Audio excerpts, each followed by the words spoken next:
Hey, it's your girl Nicole, and you're listening to the Risers Hub podcast where wellness, empowerment, and personal growth live. And today we're diving into what is now a very critical conversation: finding the right career for women, particularly women of color. Joining me today is the fabulous Mercedes Swan, aka the Career Love Coach. Mercedes is an incredible career coach whose passions lie in career coaching, HR, and DEI programming. I worked with Mercedes to revamp my career path, and to be honest, I was just trying to update my resume, and she was so kind to just listen to what I had to say. She worked with my credentials and my experience to help me create a new resume and website, really like putting together my brand. And I learned, which I knew in the back of my mind, but was scared to move forward, that product development was no longer for me. My passion lies in wellness and creative management and a wellness environment. And once it hit me that I was working in the wrong lane, I got in the right lane and never looked back. So thank you so much for that, Mercedes, and welcome to the Risers Up podcast. Thank you, Nicole. I'm excited to be here and also the journey. That is a journey that I want for all of the lovely Yes. women that I work with. So so thank you for sharing that. It's of course was exciting and amazing to work with you. And I'm excited to see, your growth and all that you're doing. So thank you for having me here. Oh, yes, no problem. And as you can see, she has amazing energy. So that's the first thing that drew me in. She does incredible videos. They're very informative. She gives you a really good idea of how she can work with you. And yeah, and just helps you build your brand, your website, your resume. So if you are looking to really revamp or refresh or come to light in your own career, I'm telling you, talk to Mercedes. She's fantastic. So let's start with the basics, Mercedes. Many women feel stuck in jobs that don't align with their purpose or their passions. So, how can women, particularly Black women, begin their journey to finding the right career for themselves? Yeah. I think we all have, stories that we tell ourselves about, what our career should look like, what we should do, what we should be doing. And I think it's a challenge because then we are, considering all of these inputs that are outside of us. And so I think that's kind of where I start here about like focusing and centering yourself in your career, what you want to experience, what you want to do, what you love doing. And I think we don't focus on that enough. I think particularly for Black women, just because we do have so many of the challenges that we face in the workplace, women in general too, right? It doesn't mean it's a fun place for any of Right. us in some way, shapes, or Right. forms, but it just means that sometimes we don't actually feel that we can pursue, a career that we enjoy, that's aligned, that's exciting for us. We just kind of think we have to settle for whatever society thinks we should be doing or whatever the easy pivot is or maybe even what we've done in the past. And so my encouragement is to not look for the external validation or all of the right, environment or situations to do what we really want to do and to instead think about what it is that we want to give ourselves permission for that and to take some time for like self-exploration. And I love how you kind of started to talk about this, and, to introduce the podcast because it's like, yeah, what is it that I do wanna do? Like, I actually don't wanna do that anymore. Like, let me think about it for a minute. And if we don't give ourselves the permission to do that, then we never get to even thinking beyond what we're currently doing to thinking about, again, what we love, what we're good at, what we feel like the world needs, and what we can be paid for. And that's set in this methodology or this ideology called ikigai, which means the reason for being. It's a Japanese word. Yes. And what's going to be interesting is when you start looking for your passion to do what you want to do in your career and get paid for it, it's a very scary space to be in because, we have families, we have children, we are usually, the ones who are taking care of more than just ourselves, but our immediate family and then our family that's outside of our family and our friends. And so our lives can be very regiment and you get stuck. You put yourself in a box. We were just talking about that during one of the other podcasts. Is sometimes we put ourselves in a box and we can't Mm, see past that box. And I think, well, I know for me, when I started working with you, you know, Mercedes goes through a series of questions. So it's not like you just have a conversation with her and you move on and then she comes up with this magical conclusion to what you're trying to find. I mean, she really gets into the nitty-gritty of who you are and what you do, and really makes you think about every little thing that you do in your job now, because it's important to know all that little stuff, so when you are finding your passion, you can actually implement what you do on your day-to-day into things that are very passionate to you and make it something that's gonna be very beneficial to you, financially and spiritually, if I'm saying that right, right? So what are some practical tools or exercises would you recommend for women who might not know where to start? Yeah.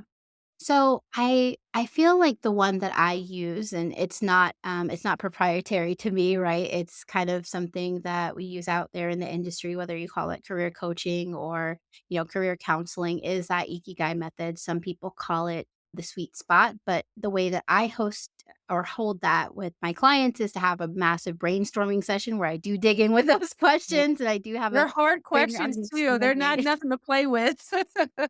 They are. They are, and because I mean, it's deeply self-reflective, like, it's not easy to have those questions, especially if you spent time kind of, like, shutting yourself off from them, like, sometimes we say, like, the box, right? Like, "Oh, we can't go over there, that's scary, we can't make that money if we go over there, we can't that's not for us." We have responsibilities, we can't really dream.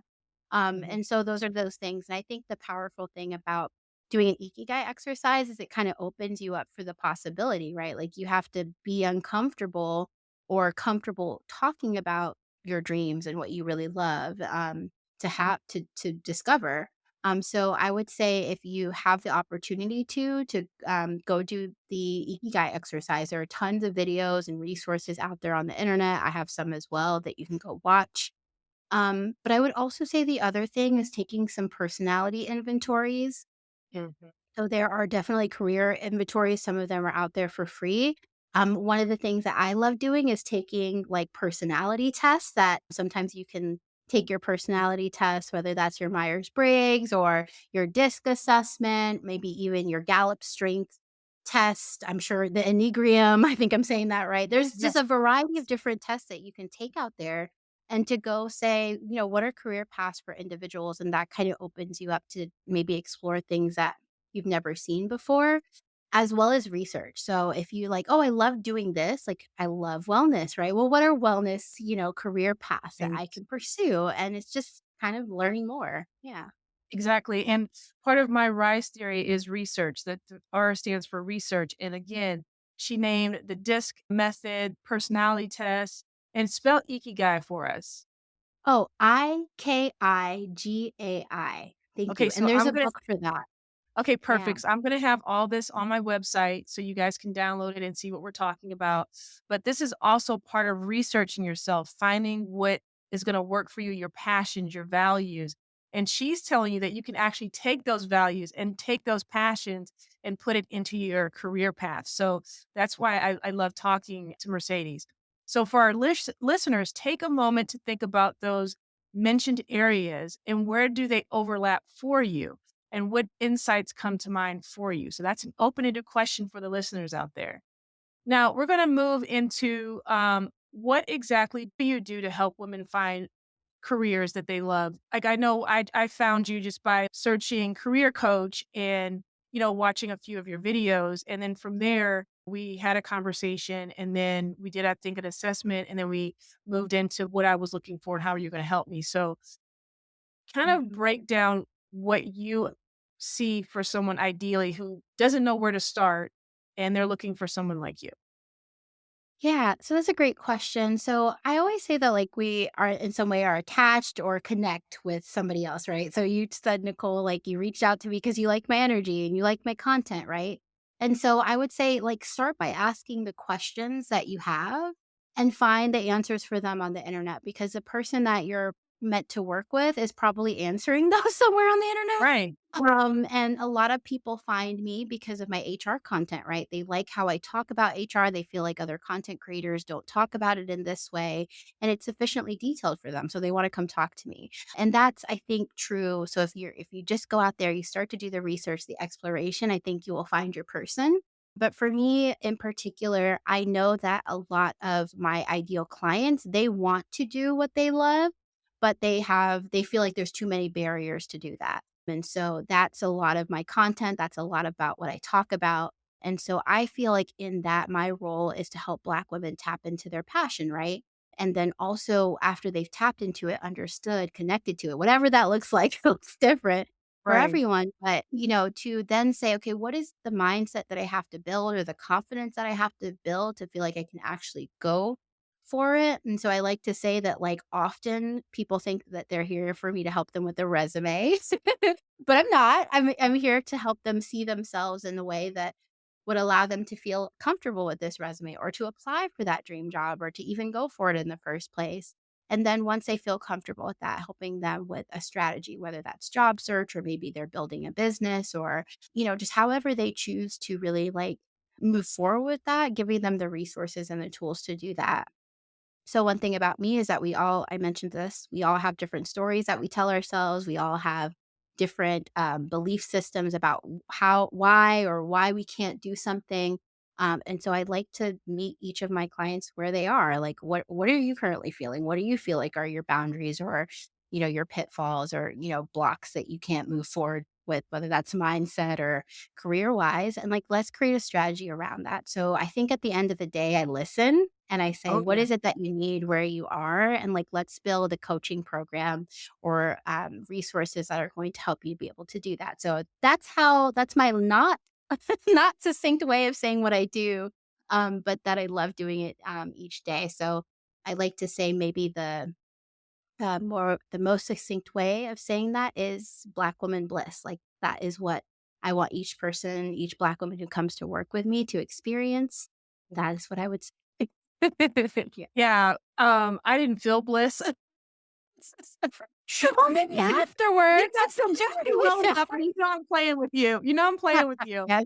Is what it was. I had 3 I'm remembering everything now. I had 3 buckets, and me and Mercedes, we were working late at night, so we were both tired, and I was trying to push these 3 buckets into 1, and all she could see were 2 buckets into 1, and so I'm like, "But no, I want the 3," and she finally said, "You know what?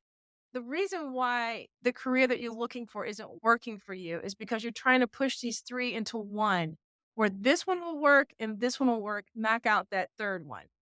And it was so hard for me to I remember being very angry, and I think I told you that I was upset. I was really angry, and I thought about it, but I sat with it because I knew the reason why I came to you. You are, very you look very what's the word I'm looking for? You're very forward and very up to date with all the information that you have, and I'm kind of old school, and so I knew that you were right.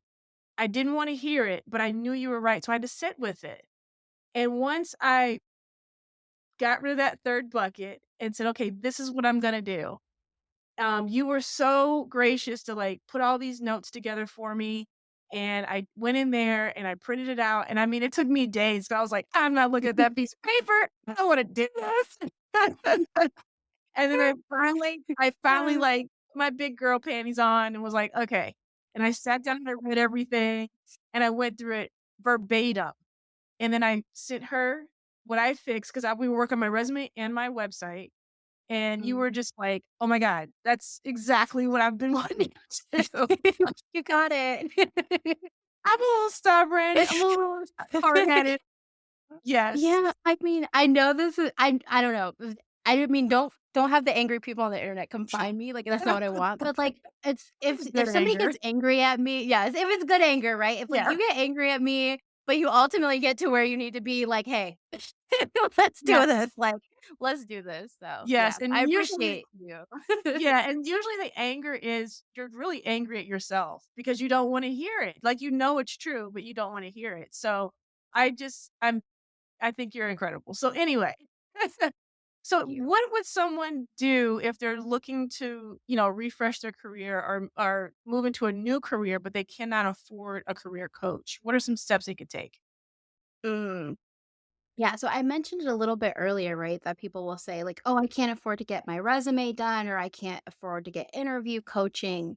When that is more of like a byproduct of however we're feeling, right? So it's we need the coach for the resume, or do we need the coach to help us see ourselves like, confidently, right, in how we're written, on a piece of paper, right? Which means that we're capable of doing that ourselves, right? It means that we can start to envision, like, who we are, what we wanna do in that different light. Now it is I'm not saying this is a comfortable process. It's not a comfortable process if you work It's with a coach or yourself, but it is a process of saying, like, "Hey, I'm going to start to think more about what I'm thinking about, like how I see things, what I believe about myself and maybe about what's possible in my career, even the workplace, right? Some people don't make decisions because they think that this will never work out in the workplace when in fact people are doing it every single day and successfully. And so if you are here and you're like, I can't, I can't afford to work with a coach. Well, it's like, let me start to think about myself. Let me start to get honest with myself about what I want to do, and I will say that there's tons of information out there. One of the things that I provide that's a free resource is my career love journal. Excuse me. Mhm. And it's basically 28 days where you can coach yourself. So it has different prompts, it has different exercises, different videos that you can watch to help you basically move through some of these ideas and thoughts that you might work with somebody else to do. And I'm not saying that's the right resource for everyone, but like finding that and taking time to explore is definitely going to help you find it. So just being open and doing some self-exploration is what I would say is helpful with all of the free information, right, out there. Right. Yeah. Exactly. I think that journal is really good for it's just like if you want to exercise and you're looking on YouTube for, the perfect personal trainer. I mean, you're not going to find the perfect one, but at least you have the bare bones of the exercises to get through it. And I think that's the same thing with a career. Like if you're serious about it, you're going to find the information that you need and you'll go through was it you said 28 days? Mhm. Yeah, 28 days to basically coach yourself. I think for me, it was more so, okay, what is it that you wanna do, and what is the most important thing for you to do right now? We're so quick to buy a new phone or buy Uh-huh. clothes or hair or shoes. Why can't we buy a career coach and get Mhm. ourselves in line? So, and again, that's not to judge anyone, but you have to decide what your priorities are and what's going to help you out in the long run. So that's why I made that comment. If you want Mhm. some new shoes, buy some new shoes. But I'm just Well, saying. right here. But also, I mean, do the shoes have a return on investment? You know what I'm saying? Like, It you're depends on what just you're like, going to get them, but that's that's true. That's true. Where are you going in those shoes? right. Right. All right. So we're gonna shift gears a little bit and we're gonna talk about a pressing issue that I know a lot of women are being affected by this, particularly women of color. I have a couple of close friends who are being affected by this, and it's the effects of eliminating DEI programs. And it's starting with the federal government, and it's just kind of moving nationwide. So, first, Mercedes, what does DEI mean to you? And the DEI programs being cut nationwide, and it's directly impacting many Black women in the workforce. What is your take on all this? And what do you see are the immediate effects of this?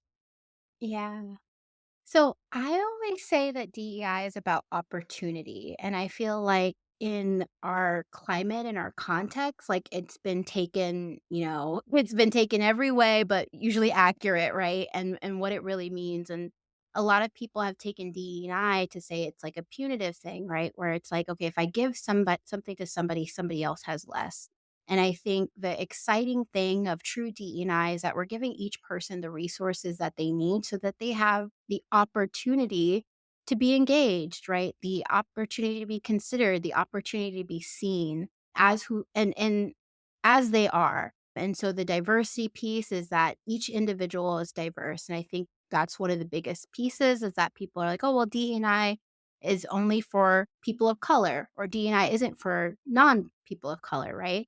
And in reality, it's here to serve each of us based on who we are and our unique identities and what we need. And that's the equity part of it. And the inclusion part is that everyone can kind of come together and do that together. And so there are a lot of ways that diversity, equity, and inclusion allow us to see and do better by everyone, whether that's at an organization, in our business, it doesn't matter. It doesn't matter if it's a business entity or not, like even a nonprofit, right, can consider those types of things.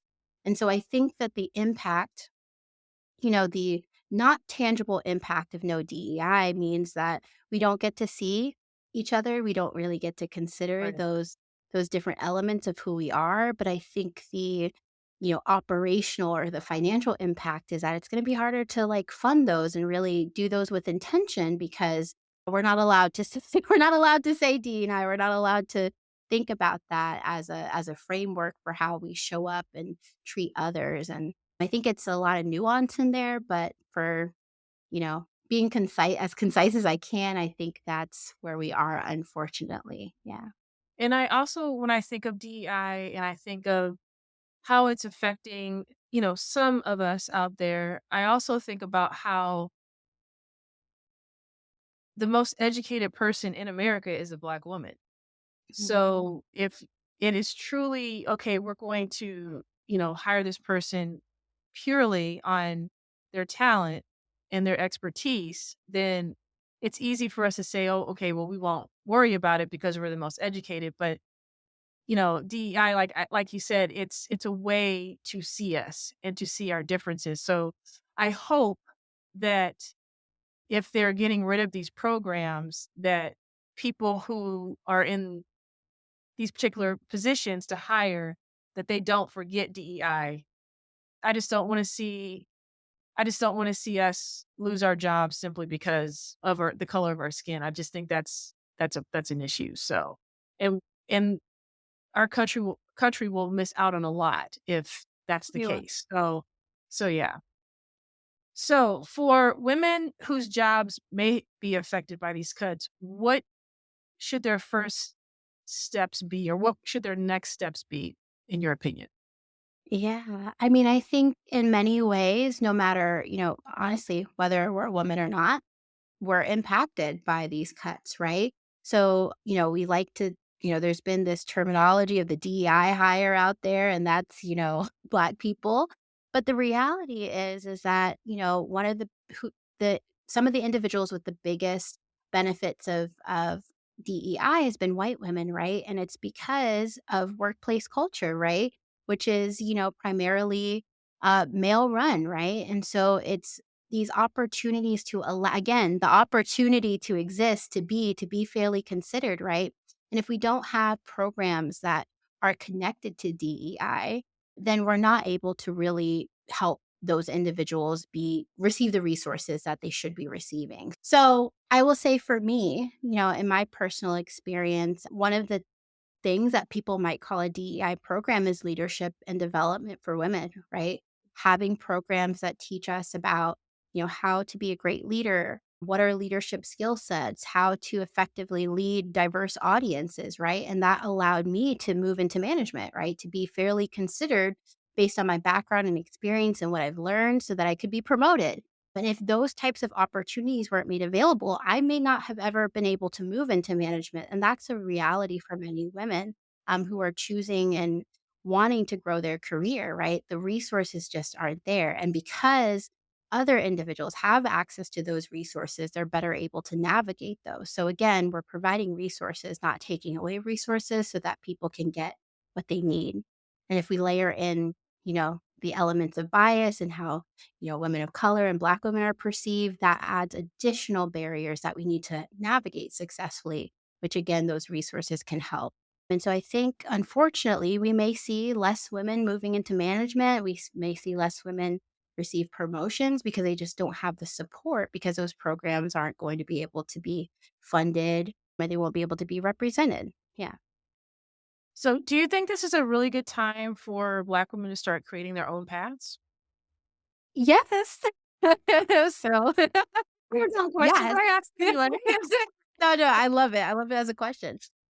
So yeah, my surprise is Nicole. I quit my job in January as of January 1. Ooh. I'm a full-time entrepreneur. And I think, for me, it meant a level of freedom, right? It meant not having to be tied to anybody's paycheck other than my own and what I was doing in my business. And that gave me freedom to say, you know what, this job is serving me. This job allows me to love what I do, or it doesn't, and I can take it or leave it. And there's so much power and freedom in that. And I think, there's truly no job really in this market or this environment that is truly secure. We have been through a lot. I've been fortunate to not ever have been laid off, but the fact of the matter is that there have been so many people laid off in the last 4 years. And it means that we have to kind of start looking at other ways to have stable income and to increase our earning potential by having multiple streams of income. And so I don't think like full time entrepreneurship, I guess is what I'm doing, right, is for everyone. But it just means that you have some greater stability and options if, that happens with our long job searches and our, discrimination in the workplace. Like, let's have options. So, yes, I think it's a great time for us to create our own paths and our own jobs and our own businesses to, yeah, keep ourselves safe and stable.